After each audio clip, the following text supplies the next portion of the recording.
ఇదంతా నా వల్లే జరిగింది.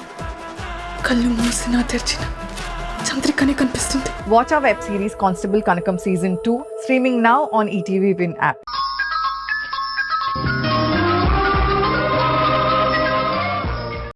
వాడు కేసు ఒప్పుకుంటానా లేకపోతే మన వాళ్ళే వాడి లేపేశారా?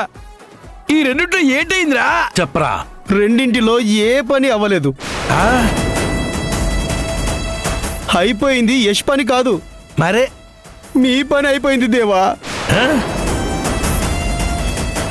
నీ చీటీ చినిగిపోయే టైం దగ్గర పడింది దేవా.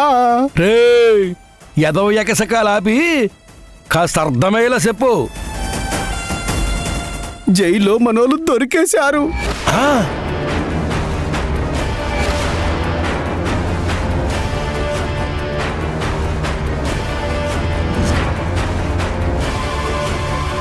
ఏట్రా నువ్వు అనేది?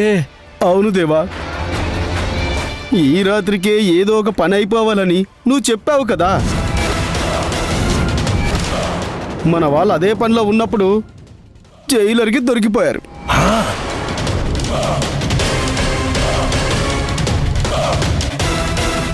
జైల్లో మన వాళ్ళకి మామూలుగా కోటింగ్ ఇవ్వడం లేదు దేవా, ఓ రేంజ్లో వాళ్ళతో ఆడుకుంటున్నారు. మనోళ్ళు నీ పేరు చెబితే నీతో పాటు ఈ పొలిటీషియను ఆ మధు ముగ్గురు కలిసి జైల్లో చిప్పకూడి తినాల్సిందే దేవా.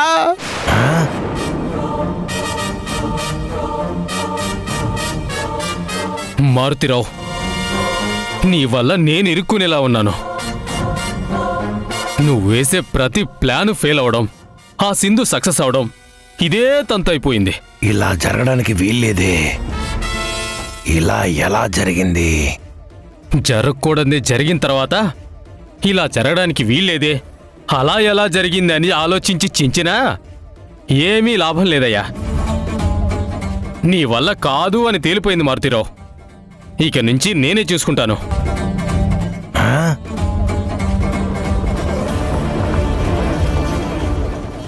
ఏట్రా పులిదే?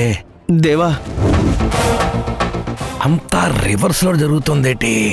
కర్మ కర్మ దేవా, కర్మ ఎవరిని వదిలిపెట్టదుగా. నిజమేరా పులే,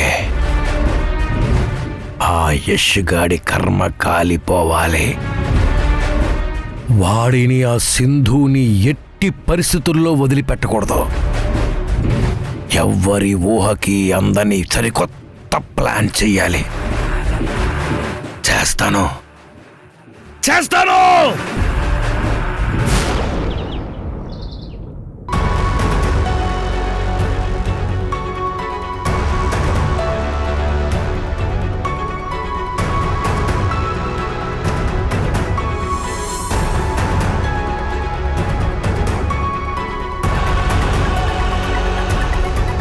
సార్,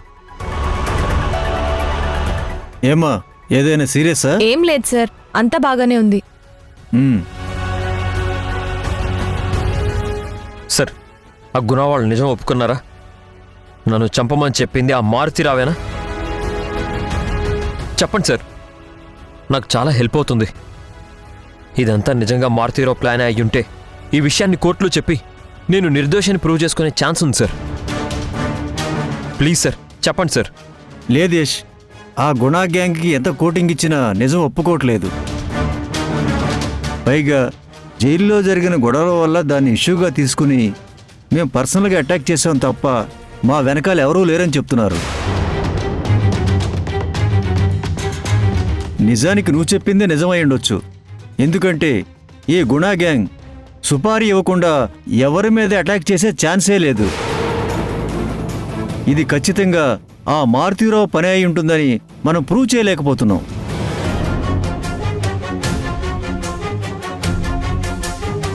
యష్, నువ్వు రెస్ట్ తీసుకో. ఆ గుణా గ్యాంగ్ నుంచి నిజం రాబట్టడానికి ఇంకోసారి ట్రై చేసి చూస్తాను.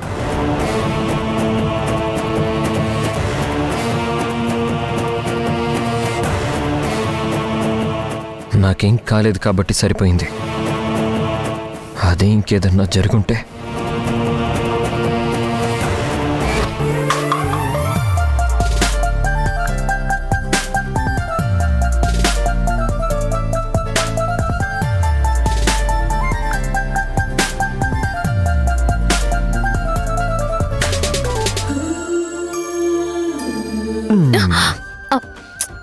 ఈ మధ్య నీ అల్లరి మరీ ఎక్కువైంది.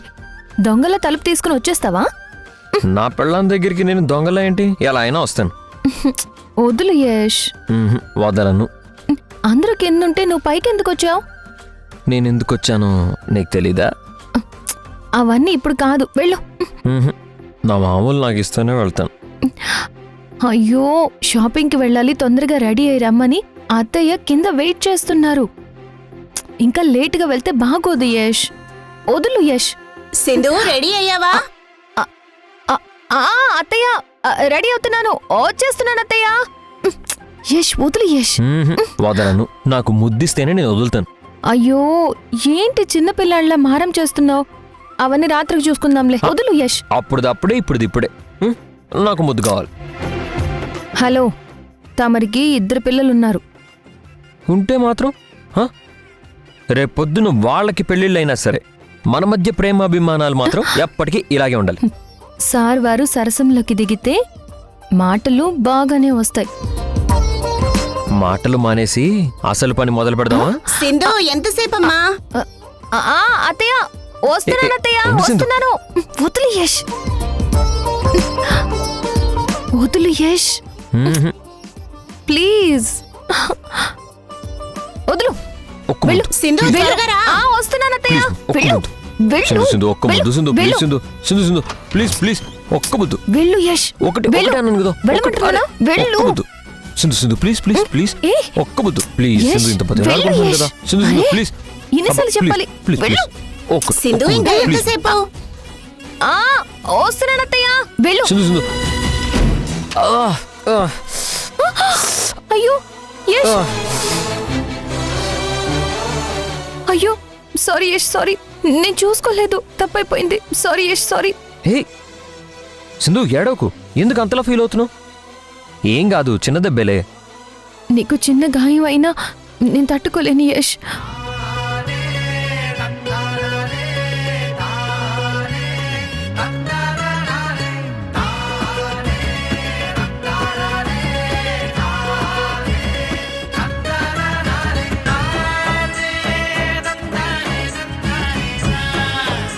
ఇప్పుడు ఎలా ఉంది యష్?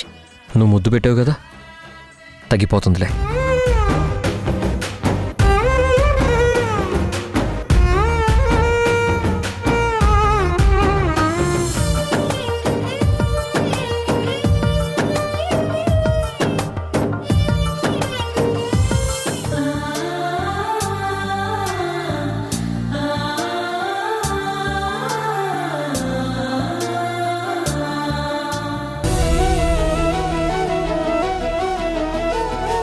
హాయ్ సూర్య, ఎలా ఉన్నావు?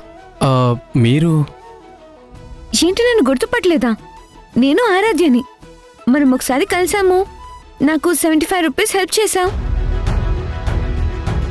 500 చేంజ్ ఉందా? లేదండి. ఛా, ఆ, గుర్తొచ్చింది. చెప్పండి. ఆ రోజు అమౌంట్ ఇచ్చారు కదా, తీసుకోండి. పర్లేదులేండి. లేదు, మీరు తీసుకోవాల్సిందే. చిన్న అమౌంటే కదా, పర్లేదులేండి. అమౌంట్ వద్దు, ఓకే, మీకు ట్రీట్ ఇస్తాను, అది మాత్రం నువ్వు చెప్పొద్దు ప్లీజ్. ఇప్పుడు నేను ట్రీట్ తీసుకునే మూడ్లో లేనండి. ఏమైంది? ఎందుకంత చిరాకు? ఏంటి, ఏమైనా ప్రాబ్లమా? ప్లీజ్ చెప్పొచ్చుగా. కాలేజ్ ఫీజు కట్టాలి. ఓ సంతేనా? దానికెందుకంత టెన్షన్? మీ పేరెంట్స్ చూసుకుంటారు కదా. నాకు అమ్మా నాన్న లేరు. ఉంది మా అన్నయ్యే, కానీ మా అన్నయ్య కూడా ఇప్పుడు లేరు.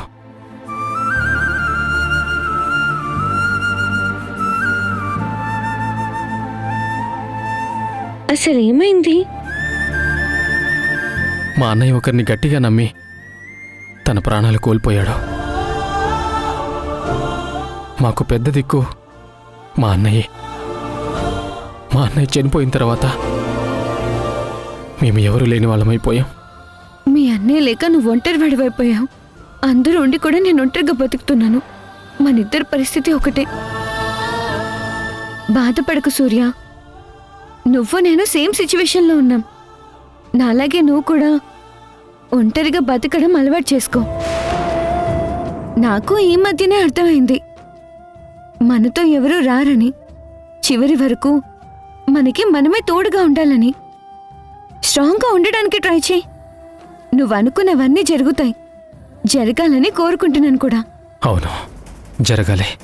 మా అన్నయ్య చావు కారణమైన యష్ చావాలి, వాడి కుటుంబం రోడ్డున పడాలి. సూర్య, ఓ ఫ్రెండ్గా ధైర్యం చెప్పాను కదా, ఇంకా ఎందుకు అలా ఉంటావు? కొంచెం నవ్వచ్చు కదా. ఈ రోజు నుంచి మన ఇద్దరం friends, okay?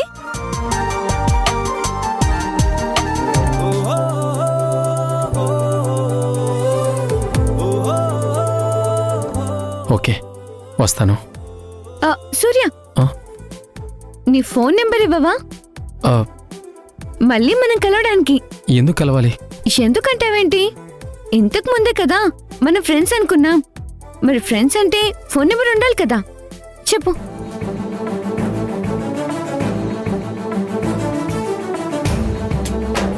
Thank you. Okay, bye. Bye.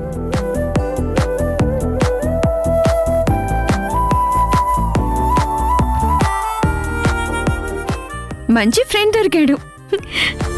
ఈశ్వర పరమేశ్వర చూడరా ఎటు చూడరా,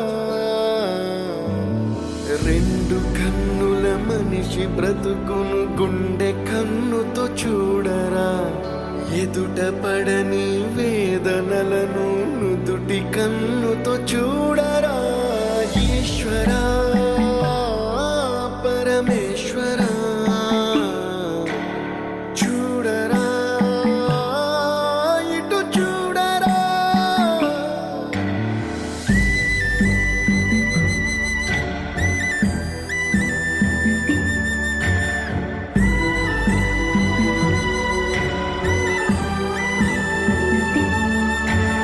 దారి ఏదో తీరమేదో గమనమేదో గమ్యమేదో, లేత ప్రేమల లోతు ఎంతో లేని కన్నుతో చూడరా. చీకటేదో వెలుతురేదో, మంచు ఏదో మంట ఏదో, లోకమెరుగని ప్రేమ కథని లోని కన్నుతో చూడరా. ఈశ్వర పరమేశ్వర చూడరా ఎటు చూడరా. ఈశ్వర పరమేశ్వర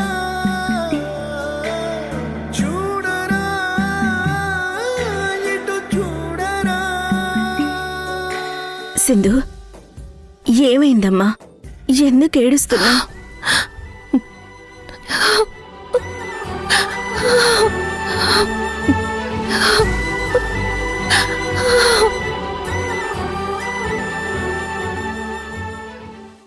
నన్ను క్షమించండి అత్తయ్య. క్షమించటానికి నువ్వేం తప్పు చేశావమ్మా? మీకిచ్చిన మాట, మీరు నా మీద పెట్టుకున్న నమ్మకం నిలబెట్టుకోలేకపోతున్నాను అత్తయ్య. మీ అబ్బాయిని నిర్దోషిగా కేసు నుంచి బయటికి తీసుకురావడానికి ఇప్పటి వరకు ఒక్క ఎవిడెన్స్ కూడా సంపాదించలేకపోయాను. త్వరలోనే యష్కి జ్యుడిషియల్ రిమాండ్ పూర్తి కాబోతోంది.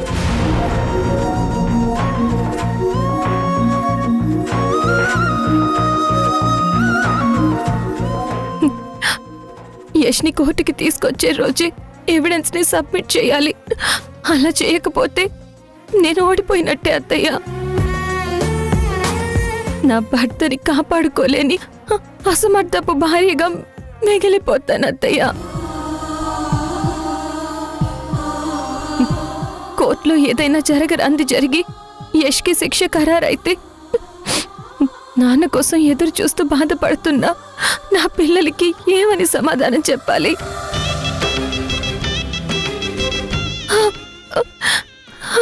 వాళ్ళని నేను ఎలా ఫేస్ చేయాలత్తయ్యా?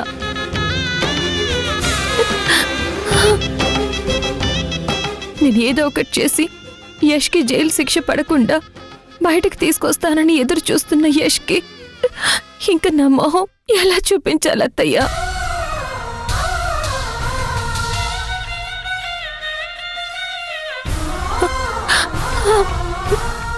నా భర్త నన్ను అర్థం చేసుకున్నాడని ఆనందపడాలో, దగ్గరైన భర్త దూరం అయిపోతున్నాడని బాధపడాలో అర్థం కావడం లేదత్తయ్యా. మనకి మంచి జరగాలని ఎంత పోరాడుతున్నా చెడే ఎదురవుతుంది. పాపం అమ్మ నాన్న గురించి ఎంత బాధపడుతుందో అసలు. ఊరుకో సింధు, ఏడవకు. బయట అందరూ మన నాశనం అవ్వాలని శాపాలు పెడుతుంటే మనకి మంచిలా జరుగుతుందమ్మా. సింధు, నువ్వే మా ధైర్యం. నువ్వే ఇలా అధైర్యపడితే ఇక మా పరిస్థితి ఏంటి చెప్పు? మూర్ఖత్వంతో తెలివి తక్కువగా నేను చేసిన తప్పుల నుండి నన్ను నువ్వే కాపాడావు. అలాంటిది నీ భర్తని నువ్వు కాపాడుకోలేవా? నువ్వుండగా యష్కి ఏం కాదమ్మా. బాగా ఆలోచించు, నీ తెలివితేటలు ఉపయోగించు. నీ మీద నాకు నమ్మకముందమ్మా. నువ్వు అసమర్థురాలివి కాదు, ఏదైనా సాధించగలిగే సమర్థురాలివి. బాధపడకు, బాధపడకు.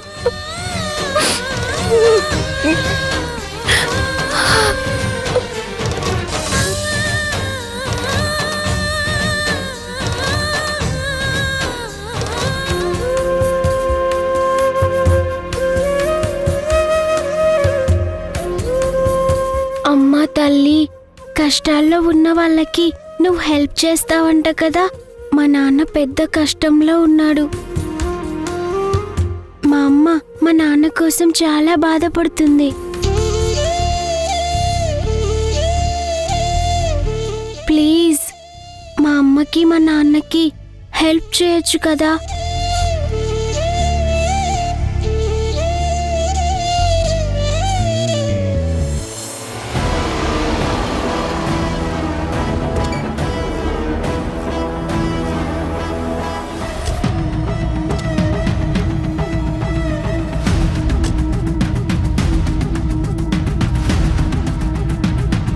మధు, ఇవాళ నీ ఫేస్ ఏంటి అలా వెలిగిపోతుంది?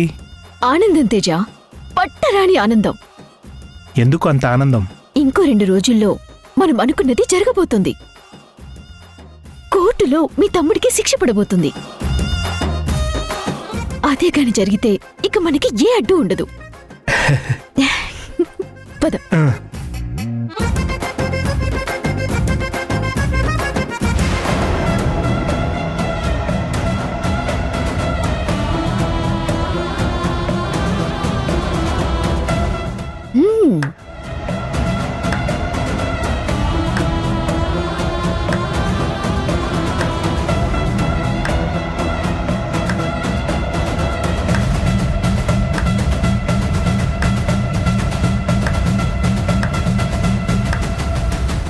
Wow, super! What a scene! అత్తా కోడలని ఇలా కన్నీళ్లతో చూస్తుంటే నా మనసుకి ఎంత ఆహ్లాదంగా ఉందో.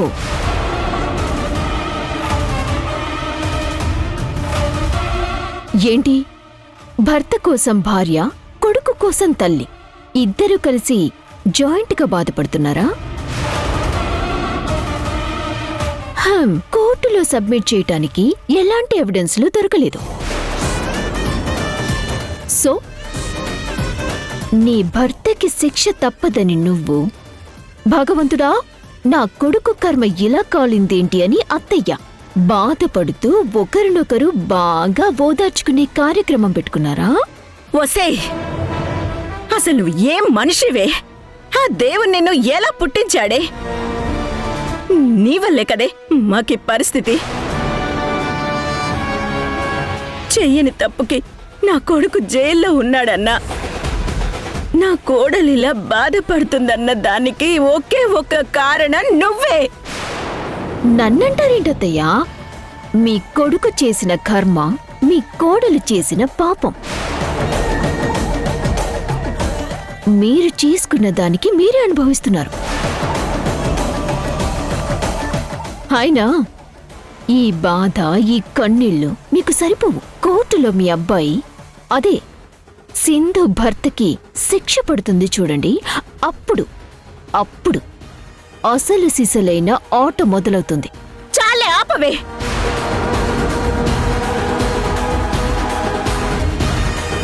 మగాడికి మించిన దుర్మార్గం ఆడదానిలో కూడా ఉంటుందని నిన్ను చూసిన తర్వాతే తెలుసుకున్నాను. నువ్వు ఏవేవో ఊహించేసుకొని పగా పగా అంటూ పని కట్టుకొని మా కుటుంబాన్ని నాశనం చేస్తున్నావు. నువ్వు బాగుపడవే, పురుగులు పడిపోతావు, మట్టి కొట్టుకుపోతావు. నీ చావు ఎంత నికృష్టంగా ఉంటుందో తెలుసా? అమ్మా, ఎందుకు నా భార్యకి శాపనార్థాలు పెడుతున్నావు? ఇదొక భార్య, నువ్వొక మొగుడివి. కన్నవాళ్ల ఇంటికే కన్నాలు వేసే రకాలు మీరిద్దరు. నీ తమ్ముడికి శిక్ష పడాలని నీ పెళ్ళాం కోరుకుంటుంటే దాని మూతి పళ్ళు రాలగొట్టడం వదిలేసి సిగ్గు లేకుండా దానికి సపోర్ట్ చేస్తున్నావు. తమ్ముడు తప్పు చేశాడు, అందుకు అనుభవిస్తున్నాడు.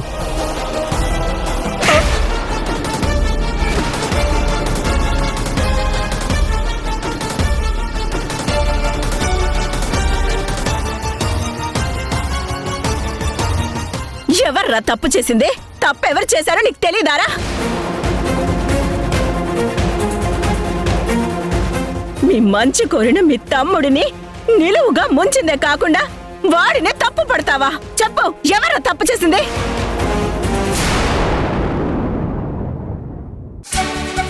హాయ్ చెల్లి, నీకోసం ఏం తీసుకొచ్చానో చూడు. తీసుకో శశి. ఇక్కడేం చేస్తున్నావమ్మా? నీకింకా అసలు విషయం అర్థం కావట్లేదా? అసలు విషయమా? నిన్ను అనుమానించి దూరం పెట్టమని వాళ్ళకి ట్రైనింగ్ ఇస్తోంది. ఇంట్లో వాళ్ళకి నువ్వు ఎంత దూరంగా ఉంటే అంత మంచిది. అంటే ఏంటి? నువ్వు చెప్పినవని నేను చేయాలా? పాపం పిల్లలు, వాళ్ళేం తప్పు చేశారు? వాళ్ళ మీద నాకు ప్రేమాభిమానాలున్నాయి.